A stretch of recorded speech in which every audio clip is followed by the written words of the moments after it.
Assalamualaikum warahmatullahi wabarakatuh. Saya Anissa Ayu Intan Fatimah, calon guru penggerak angkatan 9 dari SMA Negeri 2 Lamongan, akan memaparkan jurnal refleksi dwi mingguan modul 1.3 dengan menggunakan metode 4F atau 4P, yaitu peristiwa, perasaan, pembelajaran, dan penerapan.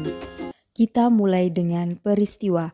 Yang pertama, mulai dari diri. Calon guru penggerak membuat lukisan imajiku tentang murid di masa depan, kemudian membuat sebuah paragraf utuh yang dapat menggambarkan visi tentang sekolah yang diimpikan dengan melanjutkan kalimat rumpang yang telah diberikan.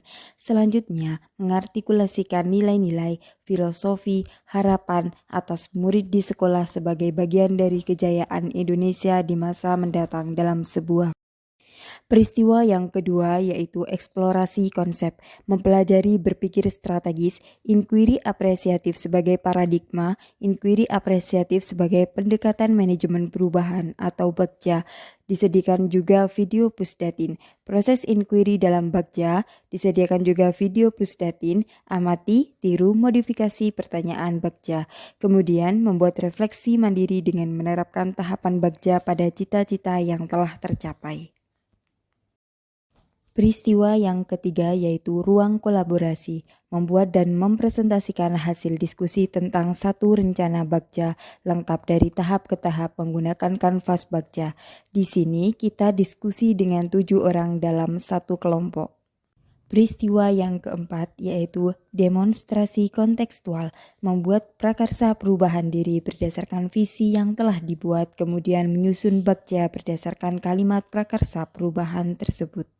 Peristiwa yang kelima yaitu elaborasi pemahaman.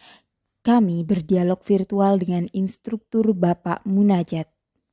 Peristiwa yang keenam yaitu koneksi antar materi, mengaitkan peran pendidik dalam mewujudkan filosofi pendidikan Ki Hajar Dewantara dan profil pelajar Pancasila pada murid-muridnya dengan paradigma inquiry apresiatif atau IA di sekolah.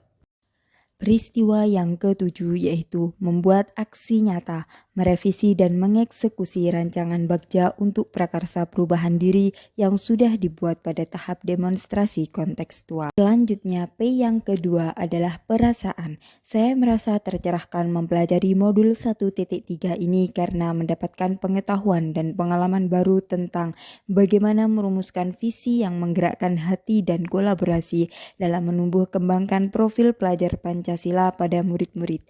Saya juga mengupayakan pencapaian visi melalui prakarsa perubahan yang positif dan apresiatif.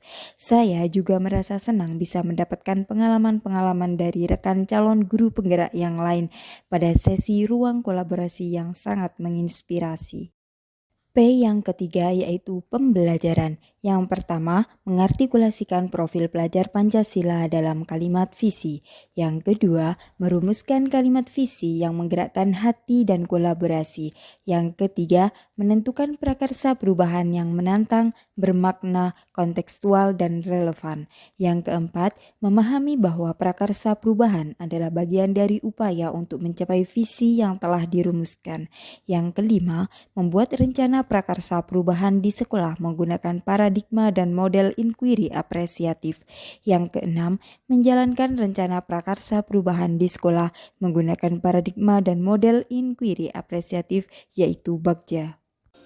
Selanjutnya, P yang keempat yaitu penerapan, merevisi dan mengeksekusi rancangan Bagja untuk prakarsa perubahan diri yang sudah dibuat pada tahap demonstrasi kontekstual.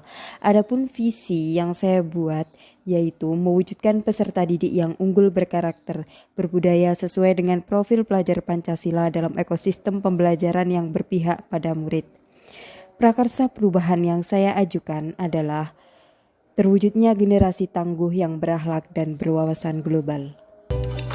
Demikian jurnal refleksi dwi mingguan modul 1.3. Semoga bermanfaat. Salam dan bahagia Bapak Ibu Guru Penggerak. Wassalamualaikum warahmatullahi wabarakatuh.